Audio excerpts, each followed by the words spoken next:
हे गाईज, तर मी आली आहे आणि पुन्हा एकदा स्वागत आहे तुमचं तनिष्काच वर्ल्समध्ये. तर कालची सुट्टी घेऊन आज वेळ होती कॉलेजला जायची. ॲज युजल मी लेट झाले उठायला. पटकन आवरलं कॉलेजला जायला आणि ब्रेकफास्टला पेरू खाऊन आणि तोच पेरू डब्यात घेऊन मी निघाले होते कॉलेजला. पण कॉलेजला जाते आहे आणि चहा नाही पिते हे तर माझ्याकडून या जन्मात तरी शक्यच नाही आहे. चहा वगैरे घेतला जवळच आणि बसची वाट बघत थांबले. पण बसला एवढी गर्दी ना की खूपच, आणि गर्दीचा माझा तर 36चा आकडा आहे.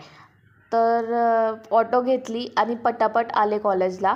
कॉलेजला आले तर बघते काय, लिफ्टला पण तेवढीच गर्दी. तर लिफ्टला न थांबता आणि कॉलेजला 4 शब्द बोलून मी गेले माझ्या क्लासमध्ये गेले तर समजलं लॅब आहेत, प्रॅक्टिकल लॅब. तर ते प्रॅक्टिकल वगैरे केलं. त्याच्यानंतर लेक्चर्स वगैरे सगळे केले आणि निघाले परत घरी यायला.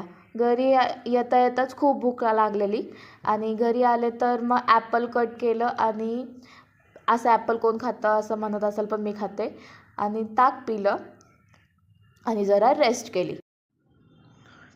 तर झोप झाल्यानंतर खूप छान वाटत होतं, खूप रिफ्रेशिंग वाटत होतं. त्यानंतर मी चहा बनवलेला. तर तुम्ही म्हणत असाल की चहा ग्लासमध्ये का गाळते आहे, तर बॅचलर राहते समजून घ्या जरा. आणि यासोबतच आपण हा व्लॉग इथेच एंड करूया. Thank you, bye bye. आणि व्लॉगला लाईक शेअर सबस्क्राईब करायला विसरू नका.